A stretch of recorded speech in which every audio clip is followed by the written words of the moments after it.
What happens when a poor village girl unknowingly saves the life of a dying man in the forest, only to discover he's a multi-billionaire? From a chance encounter in the wild to an unexpected journey of love, revenge, and redemption, this story will keep you on the edge of your seat. How will their fates intertwine?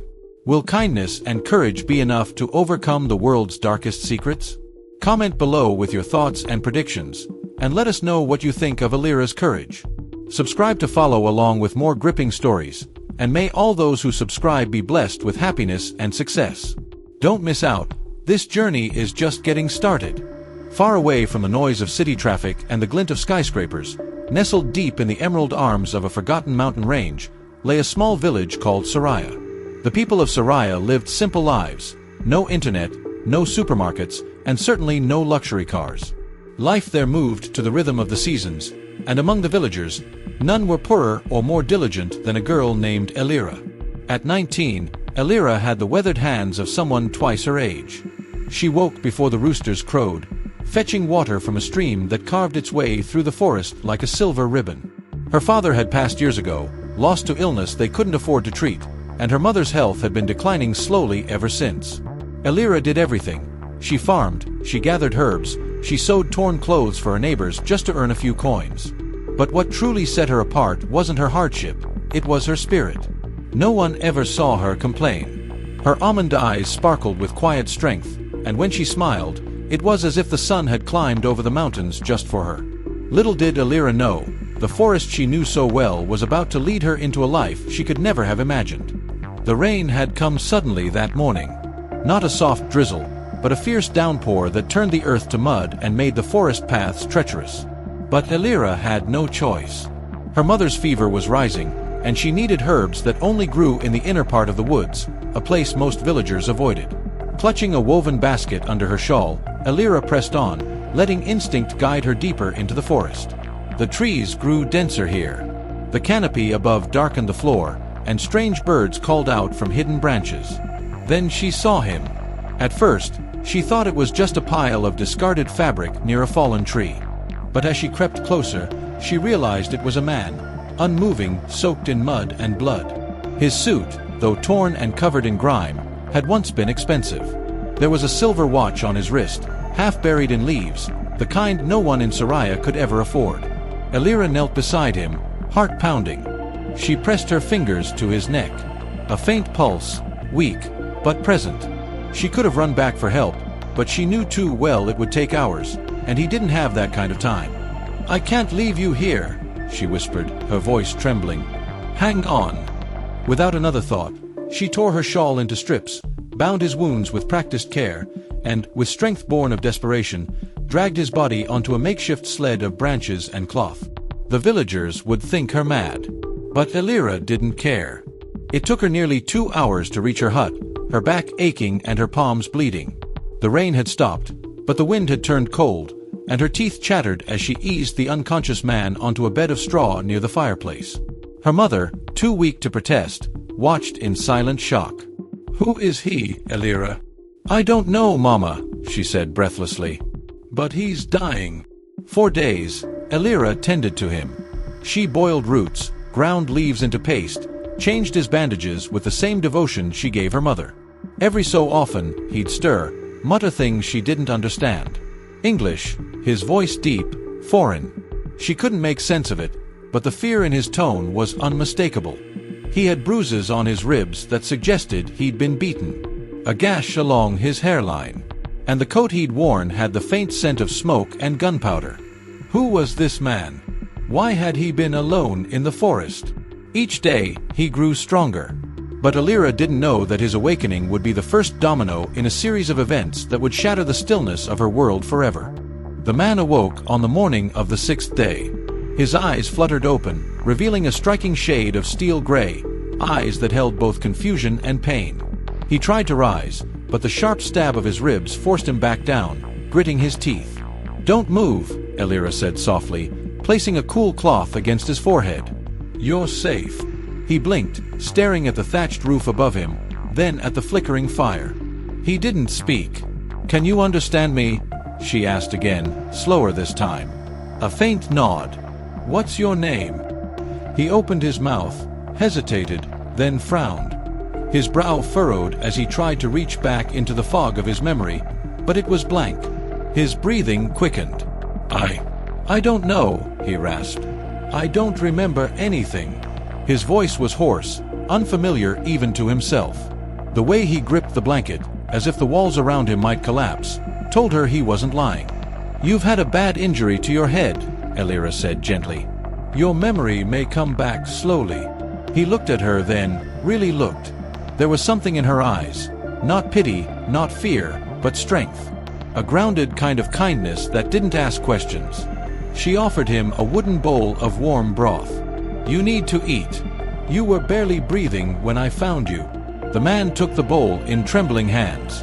As he drank, his gaze never left her. Who was this girl? Why had she saved him? He couldn't remember who he was. But he knew this. Her presence steadied the storm inside him. By the following week, word had spread. Soraya was small, and secrets traveled fast.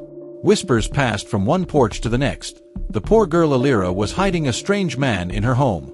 Some said he was a criminal. Others swore he was a ghost, cursed by the mountain. Old Miner, the village elder, paid her a visit. Elira, he said with a grave expression, it is not wise to harbor a stranger without knowing who he is. I saved him, she replied firmly. He would have died. That may be true, but you've brought danger to your doorstep. If he was attacked, others may come looking. Elira clenched her fists. Then let them come. He needs help. Miner sighed. Kindness is a rare gift, but you must be careful whom you give it to. Despite their mistrust, no one dared remove the man from her hut. Not because they feared him, but because they respected Elira. Even in her poverty, she had earned their quiet admiration. Meanwhile, the man, who now went by the name Rowan, suggested by Elira, slowly recovered. Though his memory remained fractured, his instincts were sharp. He moved like someone trained, disciplined. Once, Elira had caught him reacting to a falling pot like it was a gunshot, eyes alert, body tense. There was something beneath his calm, something dangerous and powerful. Far away, beyond the hills, in a city of glass towers and blinking lights, men were searching. Helicopters had combed the area for days. Private security agents tapped into forest surveillance. A man named Rowan Vale, a multi-billionaire tech magnate, had vanished without a trace after a suspected assassination attempt during a charity trip to the Highlands. The last ping from his satellite phone had come from the edge of Soraya. They feared he was dead, but others feared something worse, that he was alive and hiding. In the back room of a luxury hotel, a cold-eyed man in a gray suit stared at a map. We underestimated him, he muttered. He survived. Another man, younger, with a tattoo of a snake coiled around his wrist, lit a cigarette. We should have finished the job. We will. Find him before he remembers. Back in the village, Rowan had begun to walk again, leaning on a cane Elira carved from pine wood. Each night, he dreamt of fire, of men chasing him, of someone he had to protect. Each morning, he looked at Elira, and a strange ache filled his chest. He didn't know his past, but somehow with her, he felt safe. 2 weeks after Rowan first opened his eyes, something happened that shook the village. It was market day. Once a month, people from nearby hills would gather in Soraya to trade dried fish, woven mats, and sweet root vegetables. Elira rarely went. She couldn't afford to buy anything, but this time she had extra bundles of herbal salve to sell. Rowan insisted on going with her. I can help, he said, his voice stronger now. And I want to see the village. She hesitated, then nodded. They walked together, Rowan with his pinewood cane, Elira with her basket, down the dirt path into town. The sight of them turned heads. Murmurs followed like shadows. That was when the trouble started. 3 men, strangers from another valley, were harassing a boy who had dropped a basket of coins. They laughed as he scrambled to pick them up. One of the men shoved him hard. Rowan moved without thinking. Before Elira could even react, he crossed the square in long strides. Leave him alone, he said. The tallest man, muscular and covered in gold chains, turned to Rowan, amused. Look at this cripple trying to play hero." Rowan didn't speak again. He simply moved. In one smooth motion, he dodged the man's punch, twisted his arm, and dropped him face first into the mud. The crowd gasped. The other two men attacked, but Rowan's body reacted with trained precision. One was flipped to the ground, the other stunned with a knee to the stomach. It was over in seconds. Rowan stood still, breathing calmly, not a scratch on him. Elira stared, stunned. The entire village froze in silent awe. "Who are you?" she whispered later, once they were walking back home. Rowan looked at his hands. "I don't know," he said, "but I'm starting to think I wasn't just an ordinary man." That night, Elira couldn't sleep. She lit a small candle and sat by the fire, watching Rowan's silhouette as he rested on the floor mat. His breathing was steady, but his brows twitched. He was dreaming again. Of what? She didn't know. The next morning, Elira brought him deeper into the forest, not to gather herbs, but to show him something. "There's an old temple ruin here," she explained. "Hardly anyone goes this far." The moss-covered stones rose from the earth like broken teeth. Vines curled around forgotten pillars. Inside the temple was a hidden chamber beneath a stone floor, something her grandfather had shown her long ago. She led him down into the cool, dark space. "I come here when I need to think," she said. Rowan stepped inside, brushing his fingers along the stone wall. His hand paused as he felt something, a smooth indent behind the moss. A symbol. His eyes widened. "I've seen this before." He scraped away more moss to reveal a carved circle surrounded by branching lines, like a tech interface, ancient yet eerily familiar. Suddenly, his head throbbed. Flashes filled his mind. A boardroom. A company logo. Men in suits. And that symbol, not ancient, but digital, projected on a giant screen. It was his. He stumbled back, gripping his head. "Rowan, I remember something," he gasped. I created something. Something powerful. And people wanted it, badly." Elira held his arm. "Do you remember who you are?" "Not yet," he said. "But it's coming." And when it all returned, he feared the peace they'd found here would vanish forever. The days that followed were restless. Rowan spent hours staring into the trees, his thoughts far from Soraya. Elira noticed it, the way his hands moved as if typing on invisible keys, or how he muttered things under his breath. Coordinates. Names. Passwords. Sometimes, she would hear him whisper in his sleep. Cronex. AI, 7, board vote, betrayal. One afternoon, as he chopped wood behind the hut, Elira approached with a folded cloth. "You forgot your lunch," she said softly. Rowan looked up, sweat on his brow, but his mind elsewhere. "Thank you, Elira. I just needed to do something with my hands," he replied, taking the food but not eating. She sat beside him. "You remembered something again, didn't you?" He nodded, slowly. "Cronex Tech. That was my company." Elira blinked. "Tech? Like machines?" Rowan gave a dry laugh. "Not just machines. Autonomous systems, surveillance networks, billions in contracts. And he paused, his jaw clenched. "I was CEO." Elira stared at him, unsure what to say. "You built all that?" "I built something people feared," he said. "Something I tried to stop. That's why they tried to kill me. Or make it look like an accident." He took a shaky breath, finally daring to say it aloud. "My name isn't Rowan. It's Rylan Drake." The name felt heavy in his mouth. Foreign yet true. Elira whispered it back. "Rylan." "Yes," he nodded. "And whoever wanted me gone, they won't stop now that I'm alive." A silence stretched between them. The birds sang overhead. The forest remained still. And yet, for the first time, the trees didn't feel safe anymore. Elira woke to the scent of burning wood, but not from the hearth. She bolted up, eyes wide. Smoke was rising beyond the southern hill. "Rowan, Rylan!" she cried, shaking him. He was already awake, standing, alert. He could smell it too. Something was wrong. They climbed the ridge behind the hut. From the peak, they could see it, a column of black smoke twisting into the morning sky. It wasn't an accident. It was deliberate. Something was being burned. Someone was sending a message. Then came the sound.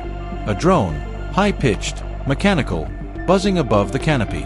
Rowan's blood turned cold. "No," he whispered. The device hovered overhead, scanning the area. It was sleek, dark, military-grade, something Kronex had designed years ago. Elira grabbed his arm. "They found you." Rowan pulled her down into the underbrush. "We need to run." "Where?" "To the cliffs. There's a path past the river. They'll have less visibility there." They ran, ducking under branches, moving like ghosts through the trees. Rowan's limp returned as adrenaline burned through his body. Elira carried the satchel of herbs on her back, refusing to leave it. Behind them, a second drone joined the first. Rowan glanced back.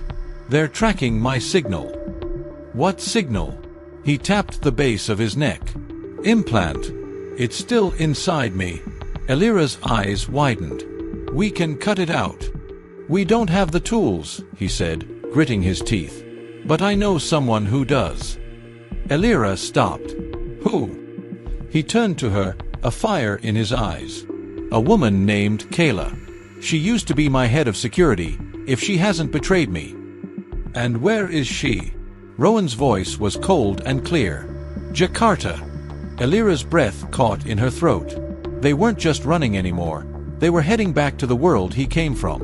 And nothing would be the same again. The journey to Jakarta was nothing like the silent trails of the forest. Elira had never seen a road that wide, a building that tall, or a crowd that moved like a living ocean. Her world was once filled with goats, muddy fields, and a stream behind her hut. Now it was swallowed in steel, glass, and the loud, blinking chaos of a city that never slept. They arrived hidden in a delivery truck driven by an old contact of Rowan's, a mechanic named Bas. He said little but kept glancing at Rowan like he'd seen a ghost. Inside the truck's dark cabin, Rowan changed into a black hoodie and jeans. Elira wore a borrowed coat 2 sizes too big, the city air too harsh and bitter compared to the clean winds of Soraya. "You sure Kayla's still here?"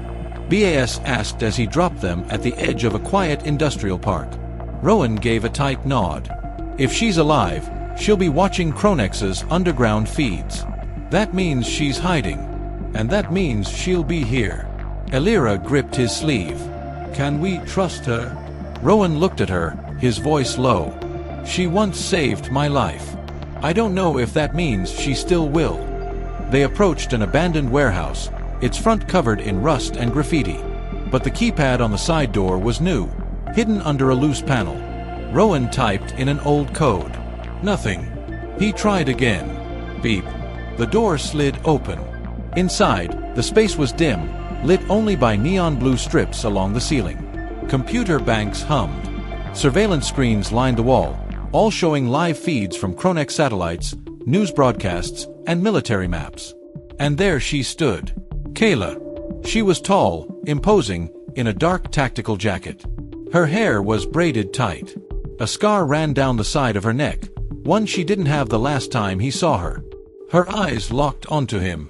"Rylan Drake," she said, slowly. "You're supposed to be dead." Rowan stepped forward.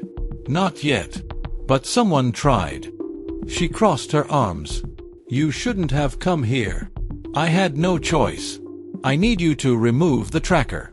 And I need to know who's running Kronex now." Kayla didn't move. But her eyes shifted to Elira. "And who's the girl?" Elira stepped forward, chin raised. "I'm the one who kept him alive. You got a problem with that?" Kayla arched a brow, then gave a short laugh. "I like her already." She gestured to a chair. "Sit down. If that chip's still inside you, we don't have much time." Rowan sat. Kayla pulled out a surgical kit, working with clean, swift movements. Elira stood nearby, heart pounding, watching every motion. She hated seeing Rowan in pain. But he didn't flinch, even as the scalpel touched his skin. Kayla held up a small blinking chip. "There. You're off the grid now." Rowan exhaled. But Kayla wasn't done. "You need to know something, Rylan," she said grimly. "After you vanished, Your brother took over." Rowan's eyes widened. "Nolan." Kayla nodded. "He's the new CEO. And he's the one who ordered the hit on you." Elira's hand flew to her mouth. Rowan sat frozen. His brother. His own blood. The betrayal cut deeper than the knife ever could. The room fell into a heavy silence, broken only by the soft hum of the machines. Rowan sat in the chair, unmoving. Kayla had just told him that the man trying to kill him, the one who'd taken control of Kronex and turned it into a private army, was Nolan Drake, his younger brother. The same brother he had raised after their parents died. The same boy he once carried on his shoulders through snow-covered woods. Elira placed a hand on his, her voice quiet. "You don't have to face him alone." Rowan didn't respond at first. His breath came slow, deep, as if drawing courage from the very air around him.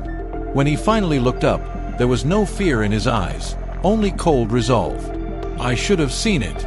He was always chasing power, always wanting to prove he could run the company better than me. But I thought he just needed guidance. I didn't know." His voice trailed off. Kayla leaned back against the desk, crossing her arms. "He doesn't just want the company. He wants control. Of governments, militaries, private contracts, everything. And with you out of the way, there's nothing to stop him. Except, now you're back." Rowan stood. "He won't expect me to come straight to him. Not with a bullet still in me.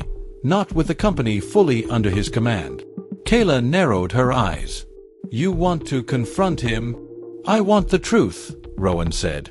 "And I want to make sure Kronex never becomes a weapon in the hands of a tyrant, not even if he's my brother." Elira stood as well. "Then we all go. Together." Kayla gave her a long look, then gave a faint smirk. "You've got guts, girl. All right. But you do exactly what I say once we get near the tower. No heroics." Rowan touched Elira's shoulder.